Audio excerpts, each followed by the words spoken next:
It's a cold day, not many people. Like, where's everybody else? Yeah, again, I told you, right? Jai Radha Madhava Kunja Bihari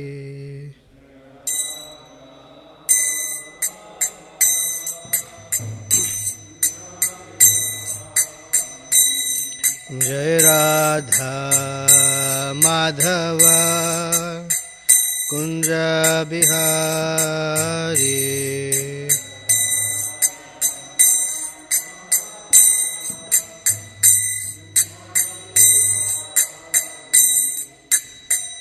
Gopi Jana Vallabha Girivaradhari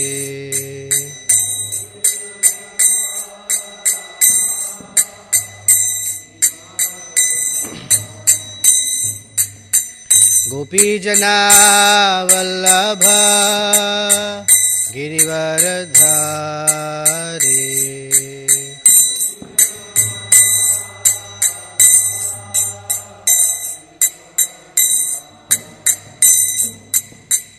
Yashodanandana Braja Janaranjana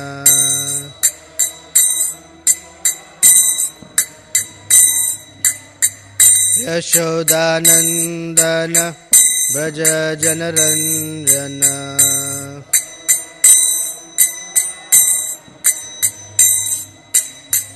Yamuna Tira Vanachari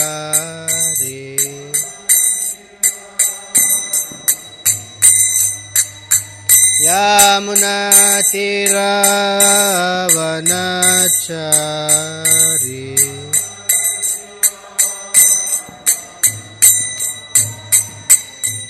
Jai Radha Madhava Kunja Vihari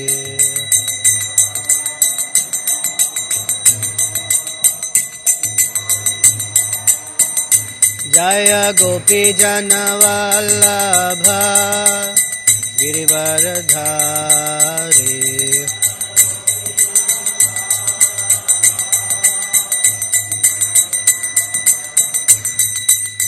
Yashodanandana Braja Janaranjana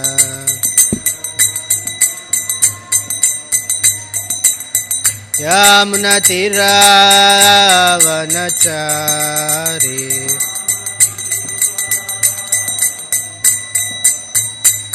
Jai Radha Madhava Kunja Bihari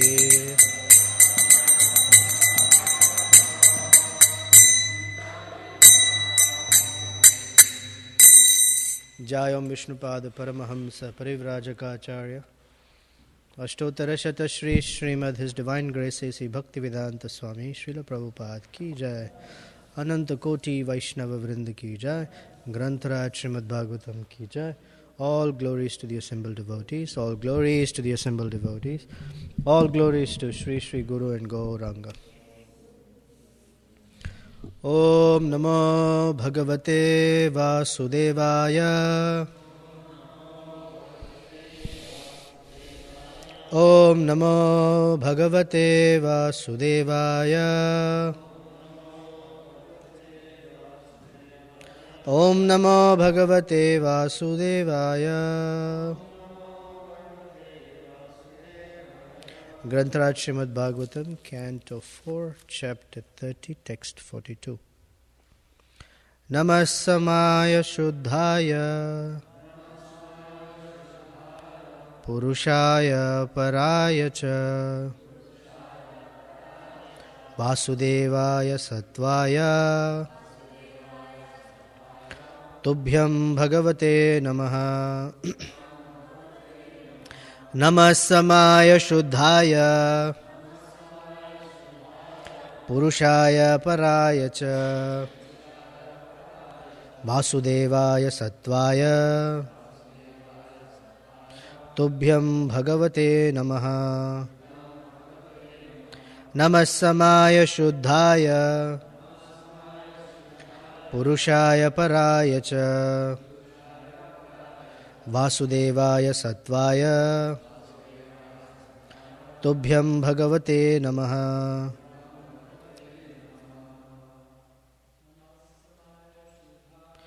Namasamaya Shuddhaya Purushaya Paraya Cha Vasudevaya Satvaya Tubhyam Bhagavate Namaha. Namasamaya Shuddhaya Purushaya Paraya Cha Vasudevaya Satvaya Tubhyam Bhagavate Namaha. Namasamaya Shuddhaya Purushaya Paraya Cha Vasudevaya Satvaya Tubhyam Bhagavate Namaha. Ladies, please. Namasamaya Shuddhaya Purushaya Paraya Cha Vasudevaya Satvaya Tubhyam Bhagavate Namaha. Namasamaya Shuddhaya Purushaya Paraya Cha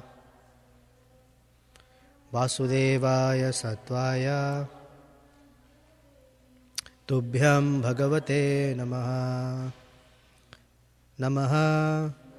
We offer our respectful obeisances. Samaya, who is equal to everyone. Shuddhaya, who is never contaminated by sinful activities. Purushaya, unto the Supreme Person. Paraya, transcendental. Cha, also. Vasudevaya, living everywhere. Satvaya, who is in the transcendental position.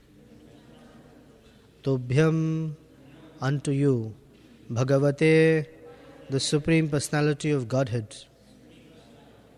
Namaha, obeisances. Translation and purport by Srila Prabhupada Ki Jai. Dear Lord, you have no enemies or friends, therefore you are equal to everyone. You cannot be contaminated by sinful activities, and your transcendental form is always beyond the material creation. You are the Supreme Personality of Godhead because you remain everywhere within all existence. You are consequently known as Vasudeva. We offer you our respectful obeisances. Purport. The Supreme Personality of Godhead is known as Vasudeva because he lives everywhere.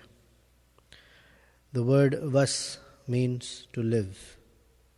As stated in Brahma Samhita, Eko Pesaura Chayutum Jagadanda Kotim.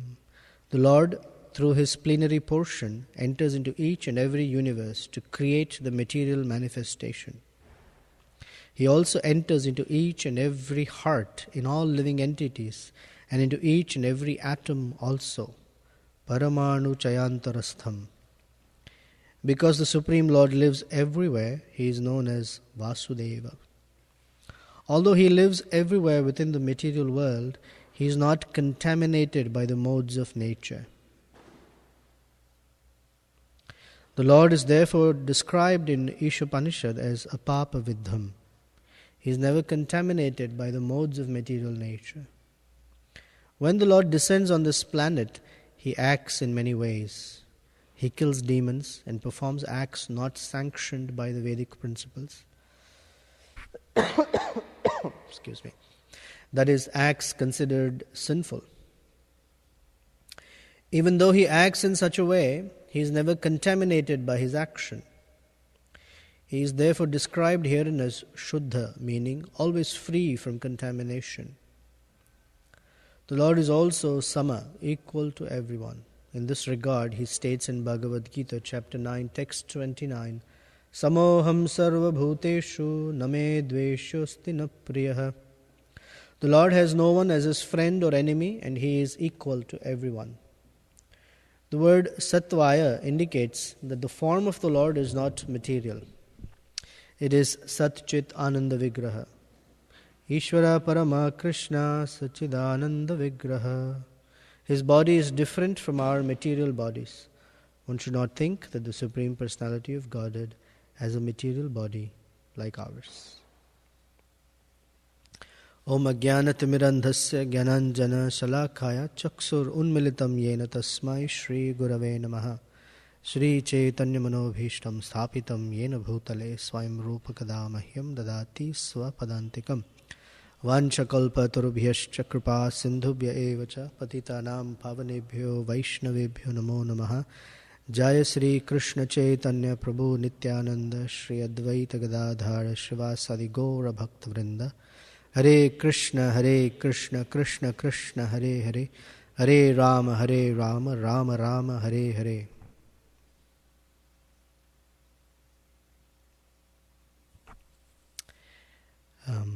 This is a prayer of glorification. They're glorifying Krishna and his wonderful qualities as the Supreme Personality of Godhead.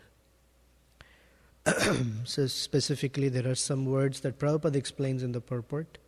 The word Samaya, equal to everyone.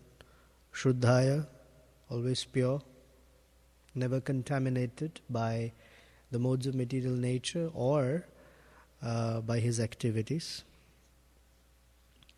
Vasudevaya, the all omnipresent personality. And Satvaya. Satvaya is described as never contaminated by the modes of nature. Such a person is worshipable. In fact, only such a person is worshipable. And because that is the position of God or Krishna, this is why they're praying to him.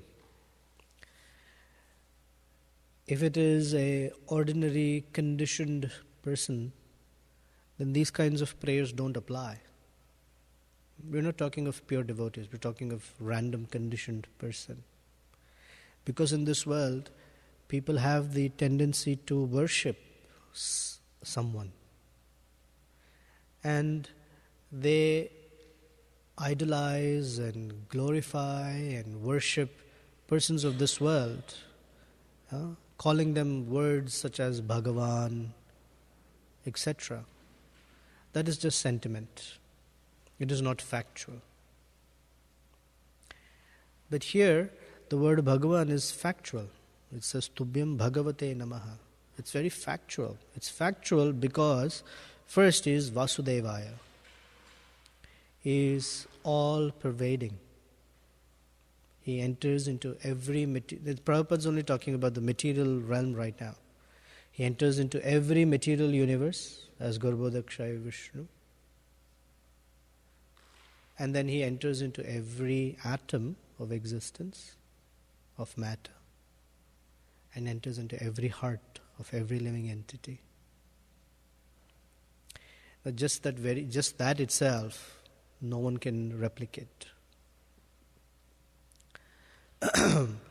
Just as this body is a fully functioning machine, but cannot function, the heart cannot beat, the brain cannot work, none of the bodily functions, the chemical reactions, the physical processes cannot start without the living entity, the spiritual being.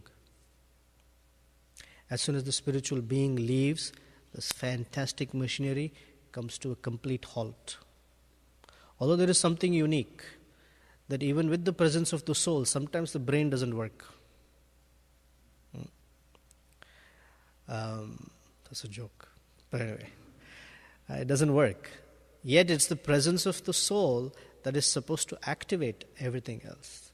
And the absence of which, however intelligent the person might be, however fantastic, strong, good-looking, intelligent, magnanimous, whatever they were in this material world, has no meaning once the soul leaves the body. Similarly, this material universe is a fantastic machinery. It has so many planets and stars all moving around in perfect orbits, the seasons changing. At a very microscopic level, there are processes happening, and at very astronomical level, there are processes happening, and anywhere in between, there are things that are going on. And all of this happens because of the presence of Garbhodakshaya Vishnu. He is the soul within this body, gigantic universal body. And at every atomic level, he is present. One is because he is all-pervading. And second is because energy cannot exist separate from the energetic. So he is there in every atom. And he directs every living entity by being present in every living entity's hearts. Because every living entity cannot interact with material energy without the controller of material energy. So he has a very specific function to play. Although he is by himself transcendental, he is within this material world. So he is called Vasudevaya, all existing. Vas means to exist or to be or to live. Vasati tad sthale. Vasati means to stay or to reside. He is Vasudeva because he is residing, he is within every atom and everywhere else in this material world. Now, a person who resides in the material world generally is influenced by the functioning of the material world. And this material world is functioning by the three modes of material nature, as described in the 15th chapter of Bhagavad Gita. Everything that's going on is fueled by the modes of nature. Every activity in this cosmic body is being fueled by the three modes of nature. And Vasudeva, although is within the material world, he is untouched by the modes of nature. That is why he is very unique. That is the meaning of Satvaya. And there is a tendency, there is an ontological phenomenon called contamination. Contamination, by definition, means something that has moved away or takes one away from the pure state. Pure means without contamination, without mixture of other things.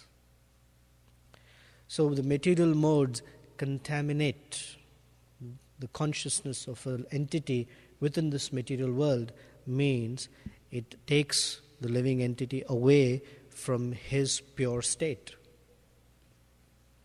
That pure state is Sat Chit Ananda, eternal, fully cognizant and blissful.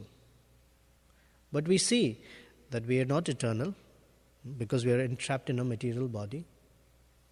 We are not fully cognizant, like we don't know things. We're not aware. We're not aware of what happens on a cosmic level. We're not aware of what happens at a local level. We're not aware of what happens at the bodily level. And we're not even aware of literally anything. We're super space out candidates. Even if we are very intelligent, so-called intelligent in this world, in this birth, let's say, next birth when we're in the body of an animal or some other being, all that cognizance goes away. So it might be a professor in one life, and the next life maybe a dog or a fly or a cat or a pig, and cannot say, I know all that formula. It doesn't matter. It cannot. So that Sat, Chit and Ananda, the blissful state, is not available. Blissful state's not available because of the artificial existence within a body, with a mind, with false ego, one cannot experience bliss. There's only a hint of bliss. Actually, it is described that even within reflection, one can experience bliss, which was what people are trying, right? If there is a reflection of a mango, there is some experience of bliss of that mango. See the beautiful form of the mango, the beautiful colors of the mango, nice, ripe, golden color. It also looks so succulent, full of juice. So there is some bliss about it. But the real bliss of taste of that mango cannot be possible. So in this material world, there is some sort of bliss. That's why people are busy. But that bliss is not the real one. It's a reflection. It only tells us that there is something called actual bliss. But people are busy settling for the reflection. So the Ananda state is elusive. So this is called contamination. The artificial existence is called contamination. And everything in this world is found like that. Gold is found in a contaminated state. Silver is found in a contaminated state. The gems and everything are found in their contaminated state. They all need to go through a process of purification to come back to their pure natural state. You don't just take gold out of a gold mine and hang it around people's ears and neck. It's not available like that. It has to go through purification. It has to be put in fire. The other mixed elements have to be removed. And then it is 24 karat gold. And by the way, in this material world, you cannot wear jewelry made out of 24 karat gold also, because it's too soft. It has to be mixed with other metals, at best to make it 22. They mix copper or some other metals to bring it to 22 carats, so it's firm enough to make jewelry. You cannot use silver in its pure state in this world. You have to mix it with copper. Have you noticed? If you scrub too much of silver cups, you see the copper underneath. It has to be mixed with copper to make it firm enough. So in this world, to do anything, it has to be contaminated. That's the point. It has to be mixed with something other than its original state, just to be able to use it. So consciousness has to have a process by which it becomes pure. The burning away of the contaminants, the removal of things that keep it in its impure state. But the position of Vishnu or Krishna is such, while he is in this material world, there is nothing that contaminates him. Another feature that contaminates the consciousness is activities.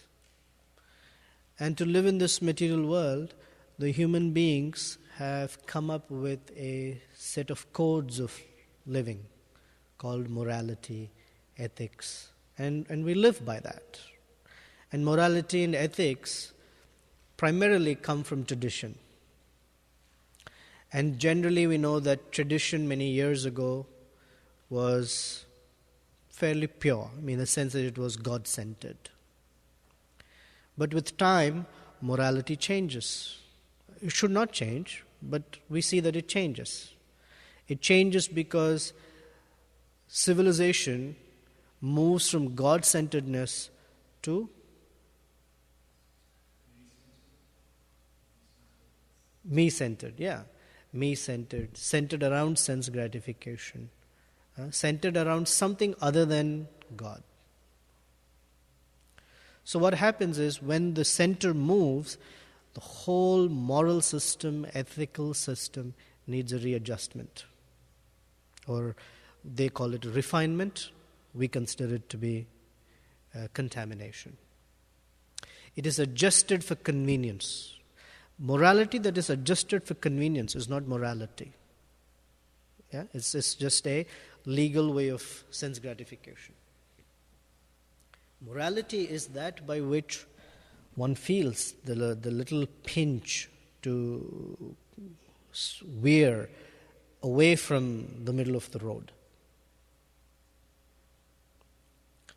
So activities contaminate. The set of the rules and codes that civilization or humanity creates can contaminate, because there is no absolute standard. So we'll say it differently.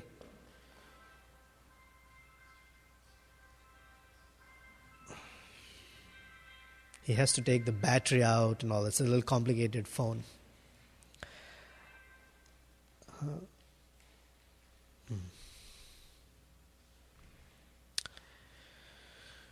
So Krishna does activities that from a moral perspective, from the modern or any moral perspective, seems immoral or unethical.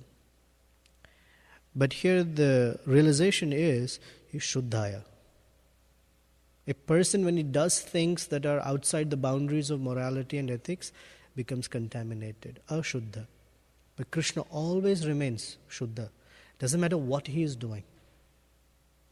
Someone might say, whoa, wait a minute, this is sentimental. Whatever you say, he can do anything. So it's all right that he steals butter. It's all right that he steals the garments of the young gopis. And not only that, he asks them to come out of the water like this. That's all right, huh?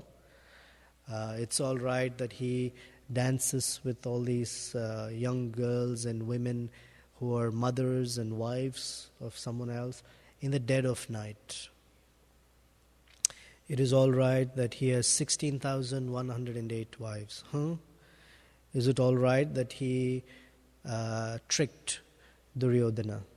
Is it all right that he tricked Jayadratha? Is it all right that he tricked such and such person? Is it all right? How can you say? How can you say that he remains Shuddha when there are so many instances that he has transgressed the boundary of morality? So that question comes because fundamentally we are saying, or whoever is saying, that you're treating Krishna as one of the conditioned persons within this realm. Second, one is also considering that these laws bind Krishna. Both are not true. Because unless one understands his ontological position or actual existence, that he is, while in this material realm, not of this material realm. That's why the end of the purport, one should not think that the Supreme Personality of Godhead has a material body like ours. When there is a material body, that material body influences our consciousness in a particular way. And for such persons, there needs to be boundaries. Because with boundary, there is civilization. Not in terms of people getting together, civilization, but the process of becoming civilized. Prabhupada explains, one is not considered a human being unless he lives by the Varna and Ashram system. He is not even considered a human being. Because by Varna and Ashram, one fits into certain boundaries and blocks of behaviors and activities. And if they transgress their Varna or transgress their Ashram, then they transgress morality and ethics. But Krishna does not belong to any Varna. He does not belong to any Ashram. So the very basic, fundamental needs to be adjusted. And the tricky part is, he looks just like us. So these things, unless they are clear, one will feel or one will come to a conclusion that even Krishna or the Supreme Personality is bound by or is vulnerable to the contamination by the modes of nature. A person who's within this material world can be influenced by the mode of ignorance, can fall asleep, or become violent or harsh or whatever. A person in the mode of passion, influenced by the mode of passion, can become extremely selfish, self-centered. A person in the mode of goodness can think a little about benefiting others, but doesn't know how to do it. Krishna is not like that. It's not like he's overcome by sleep or selfishness. Never. Satvaya and Shuddhaya. And another unique characteristic is that is Samaya. This quality itself shows that he is not contaminated. To be absolutely neutral is impossible. Because as a conditioned soul, there is always some idea of mine, my friend, my enemy. I like, I don't like.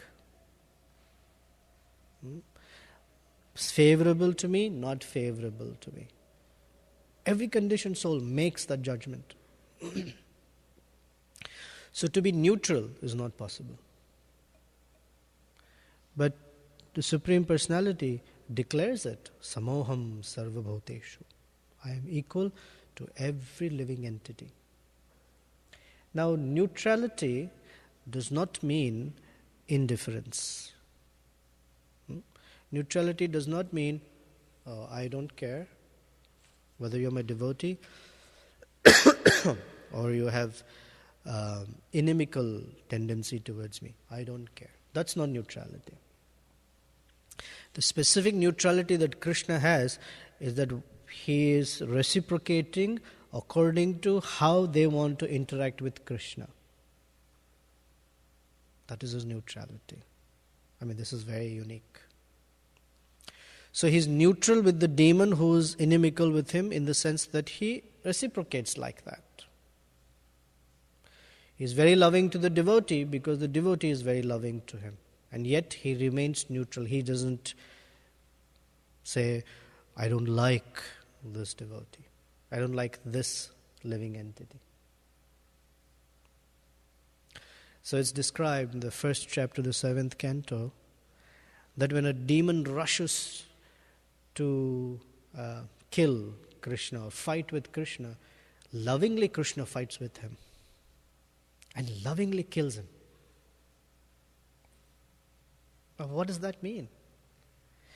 Because Krishna is only looking at the soul, not the whole package that comes with the modes of nature that says, whoa, I don't like this. Because we have, in this material world, the tendency to operate on dualities.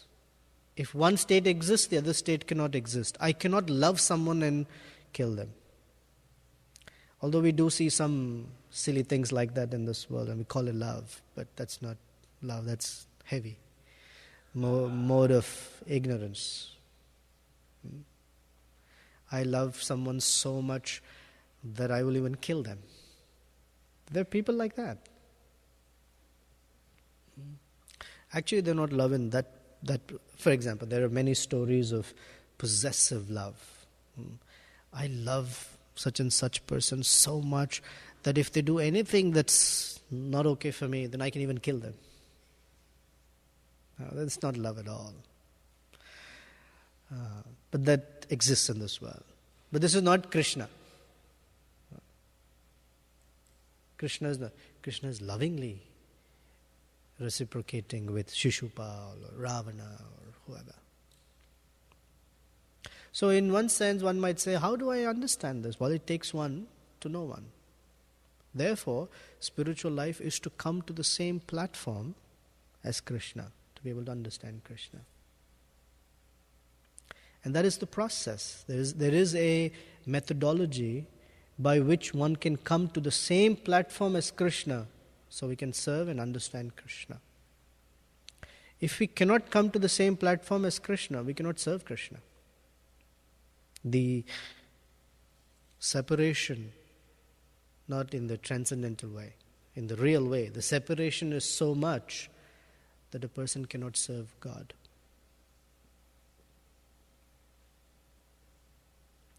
So Krishna can be served and loved only when we are on the same platform as Krishna. This is called bhakti. Krishna is on the transcendental platform, bhakti is on the transcendental platform, and unless the bhakta is also on the transcendental platform, there cannot be that rasa, that exchange.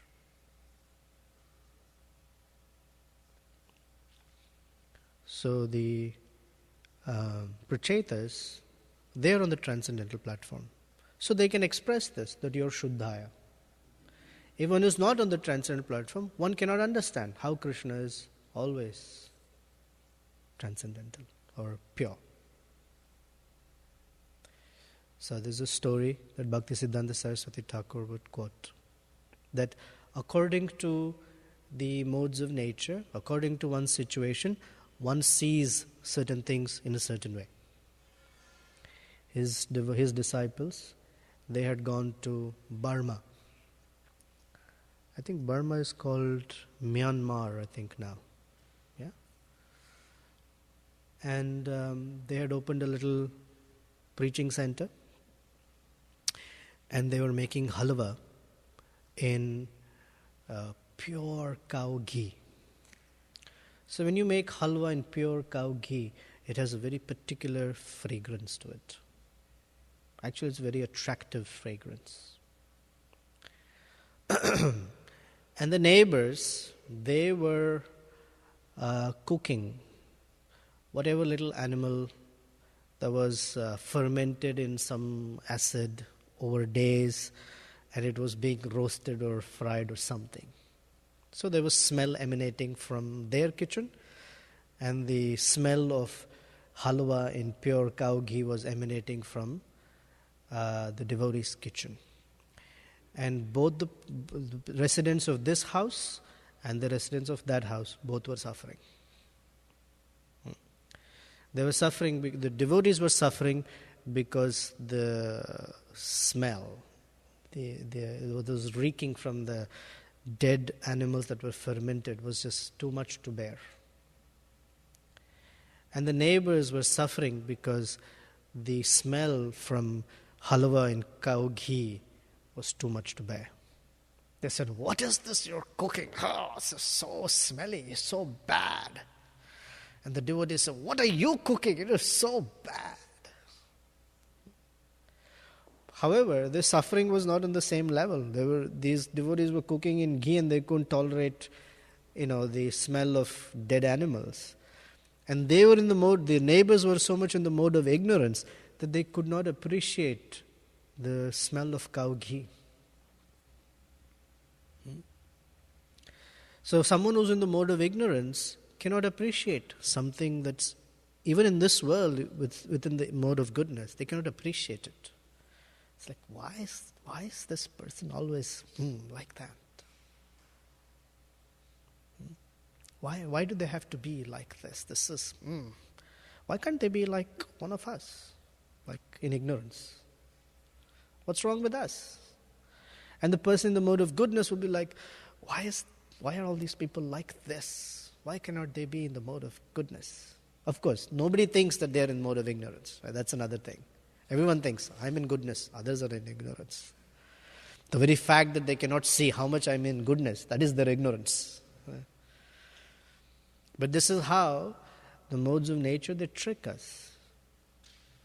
So one who's influenced by the mode of ignorance cannot understand, cannot appreciate. God is a cowherd boy? Come on, something. Doesn't make any sense.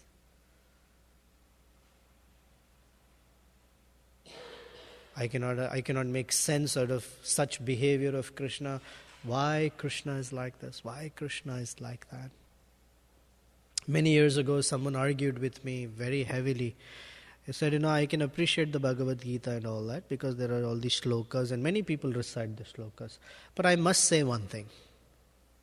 He said, this Bhagavad Gita, it seems like Krishna is so self-centered. The whole Bhagavad Gita, it's about surrender to me, become my devotee. Do this to me. This is how you're going to become happy. Serve me, serve me. What is he talking about? Why is he all about him? Isn't he a little puffed up, arrogant? Seems like that. So I explained that no, actually in the Bhagavad Gita, Krishna is very humble. He's humble because he's speaking the truth. So any person who speaks the truth is actually humble. When we say to God, I am suffering, please protect me, this is humility because this is factual.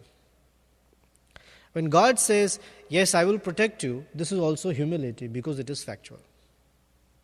So what appears like conceited, really self-centered, arrogant, is actually sweet humility. We have a problem because it sounds like one of us. It sounds like how a person in this world would speak like, but it won't be factual. Nobody can say, Bhoktaram Yagyatapasam. They might say that, but they can't say Sarvaloka Maheshwaram.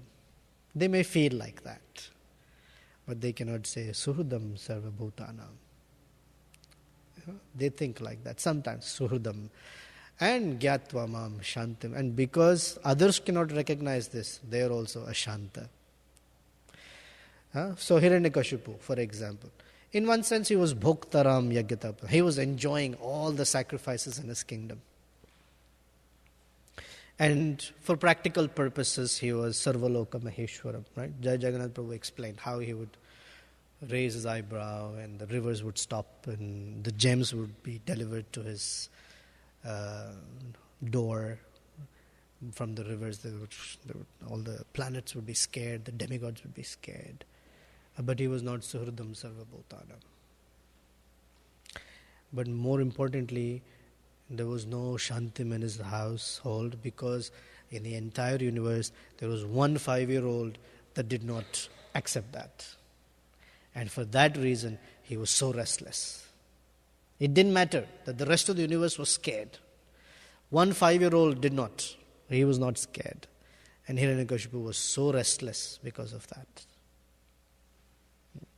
So there's no Shanti. They can shout, Shanti, Shanti, Shanti. In fact, they say it 3 times because they're desperate for it.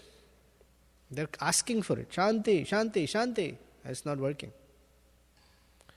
It's not working because they cannot understand Krishna's transcendental position. One who understands Krishna's position, he is really Shant. Because then there's no competition. As long as one is competing with Krishna, one cannot be peaceful. As soon as you stop the competition, it's peaceful. Ever noticed in life? As long as we are competing with somebody, we are restless. Because we're always busy comparing. The day we agree, I'm not in this competition anymore, the first thing that happens is we become peaceful. So in that verse, Krishna describes, no need to compete. I am the master. I am the proprietor of everything. You chill. I'm also your friend. Gyatva mam shantim richati. Gyatva mam, once you understand Krishna as his factual position, shanti. One is peaceful. That position is, here Krishna, Prabhupada saying, his body is different from our material bodies. One should not think that he has a material body like ours. Just understanding that, one can become peaceful. But the challenge is on a practical level, on a day-to-day basis. So we need, tying this back all to the theme of this section, we need association. We need association to keep confirming for us. Confirming for us that Krishna is transcendental, he is the Supreme Personality of Godhead, and we have a material body. Rati Prabhu's brother, Govinda Prabhu, is a very good friend of mine. And he used to live in Chicago. And he had a very nice way of saying certain things. So, when friends meet, they say, "What's up?" Or "What's news? What's the news? What's happening? What's happening?" So for all such questions, he only had an answer. Every time someone would ask him, "So, what's going on? What's the latest?" He would say, "Krishna is still the Supreme Personality of Godhead. Nothing has changed." Like that he would say. So that position doesn't change. People come and go, the Devatas come and go, the Manus come and go, the Brahmas come and go, but Krishna always remains the Supreme Personality of Godhead. And to such a person, they are offering their obeisances again and again. Okay, some thoughts, comments to add? Yes, Prabhu. Hare Krishna. Thank you very much. You were mentioning how Krishna will reciprocate according to the way he's approached. Yeah. Because he has this quality of samaya. Correct. What about the devotees? The devotees do that? Because I can think of some examples that seem to indicate, like Prabhupada, if someone gave him a challenging question, there are some instances I can think of, he would respond in a challenging tone also. Mm-hmm. So I was wondering if you could speak a little bit on, do devotees do that, or is there some other quality that we are going for? So make sure I understand.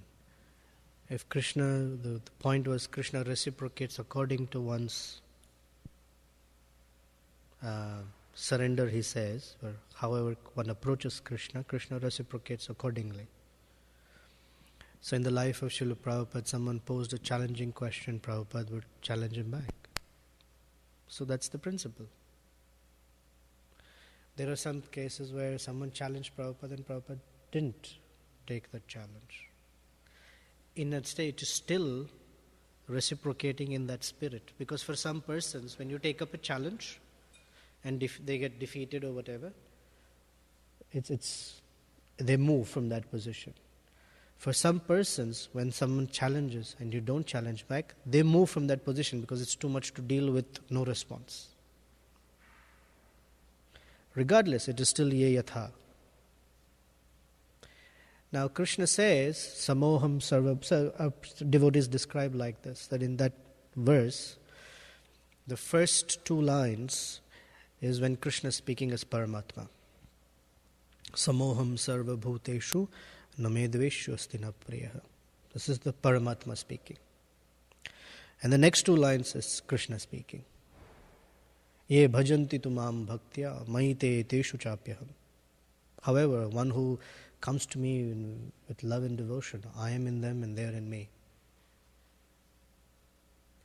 So, he is neutral when the living entity in this material world has to move through things and find his course according to the laws of karma. Krishna doesn't interfere to say, you're in this particular body, I don't like you, you should suffer. You're in that particular body, I like you, you should enjoy. That is the samoham. I don't. I'm neutral and I give everyone what they deserve and what they desire with these two combinations. One who's a devotee, because the devotee's attention is on me, wanting to serve me lovingly, Krishna says, I'm very much involved.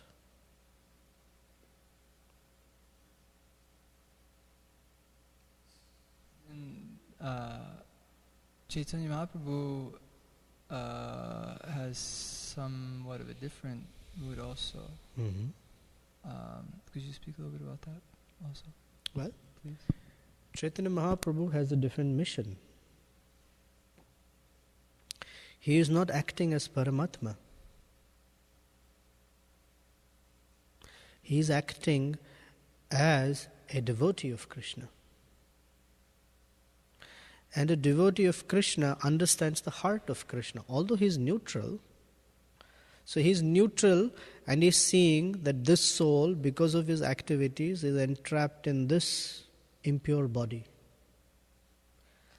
And that is his anxiety. That's the description given. This is anxiety. Oh, please don't suffer like this.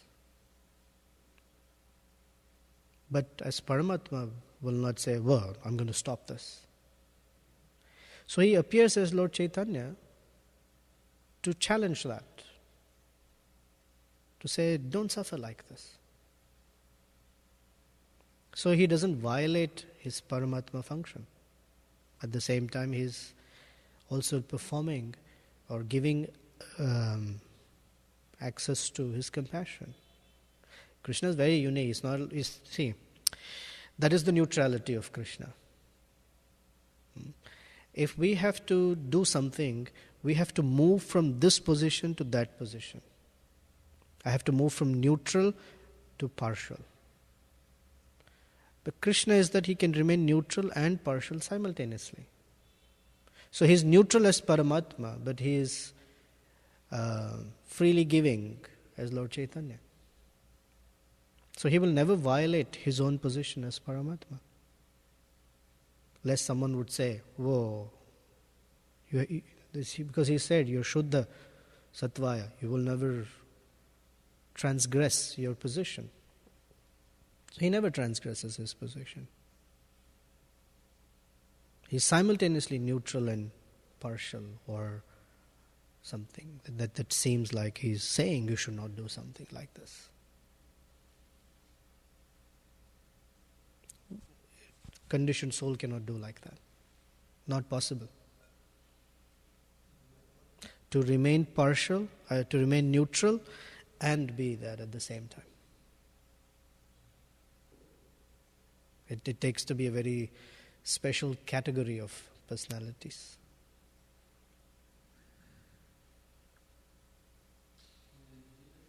Yeah.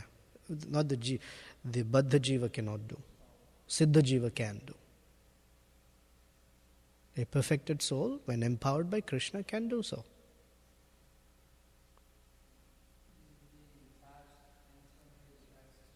Yeah. Yeah. Yeah. So I was thinking of Lord Chaitanya bringing Kala Krishna Das back. You know that pastime? He was traveling with Lord Chaitanya as Lord Chaitanya's assistant, and somewhere in South India, Kala Krishna Das became distracted by the Bhattaharis, the gypsies, and he went and associated with them. When Lord Chaitanya said, he is not here, he went looking for him. And he told them, why have you taken my associate? So they all came out with their weapons, swords, knives, daggers, and they threw it at Lord Chaitanya, and all those daggers turned around and went back to those persons and hurt them. Chaitanya Mahaprabhu held Kala Krishna Das by his hair and brought him back. And he brought him back to Jagannath Puri, and he let him go. You don't need to be with me anymore. Detached, yet very loving. I mean, there are many such instances. Chota Haridas is still called Chaitanya Mahaprabhu's love for Chota Haridas, but it manifested as, wow, what is this? For Patnaik, what is the Patnaik's first name? Do you remember? Gopinath Patnaik, Jagannath Prabhu, when he was not taking care of the finances properly. Gopinath Patnaik. Lord Chaitanya Mahaprabhu was also very neutral with Gopinath Patnaik, saying he needs to manage his finances. We should not get involved in all of these things. Correct? And he had also messed around with Prataparudda's son, teasing him that his neck is something like that. And he was ordered to be killed by this very particular method. I don't know what it's called. There's a platform and a little trap door. It opens up and the person falls onto a bed of swords and pointed spears, and his body tears apart. He was to, and Chaitanya Mahaprabhu said, he has messed around with the finances, so that's something he needs to worry about. Of course, then he was saved, but with compassion, but neutral. There's a whole discussion in the same first chapter of 7th canto. How is it that Shishupal got liberated even after he was so envious of Krishna? That's the whole discussion in that chapter. As described, that even in killing Shishupal, it was a very loving gesture. Whoever was killed by Lord Ramachandra, whoever was killed by Krishna, they all attained their Swarupa, or they all got at least liberation. There's a nice discussion in Ramayana. I'm sorry, I'm going here and there.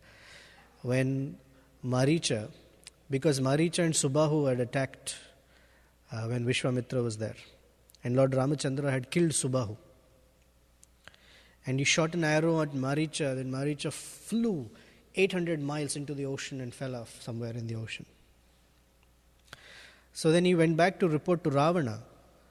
And when Ravana came to know that Lord Ramachandra, Lakshmana and Sita are in the forest, he had this whole plan of kidnapping Sita. So he employed Maricha as the accomplice for the crime. So he told him, I want you to transform yourself into this golden deer and entice Sita Devi somehow, and then you run away. Lord Rama will follow you and I will kidnap Sita. Maricha told him, you're such a fool. Be careful. This is not an ordinary person we're dealing with here. He said, I don't care. I heard that her beauty is very charming. So Maricha said, I'm not sure if I want to help you. So Ravana gave him only two alternatives. He said, either you agree to my plan or I'm going to kill you.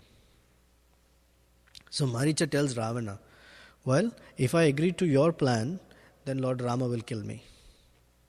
If I don't agree, then you will kill me. I would rather die in the hands of Lord Rama than in your hands. Because there is benefit. If I die in his hands, I will get something. If I die in your hands, so I'd rather die in the hands of Lord Ramachandra. So the whole section on that 7th canto is, it's okay. Even inimically to thinking about Krishna is okay, in that sense, that they get liberation. And then Prabhupada says, but that is not our process. Our process is to think of Krishna favorably. All these persons were thinking of Krishna all the time. Shishupal was thinking of Krishna 24/7. Kamsa was thinking of Krishna 24/7. And Ravana was thinking of Lord Rama 24/7. But unfavorably. But because they were thinking about Krishna, they got liberated. So that's the neutrality and love of Krishna simultaneously there.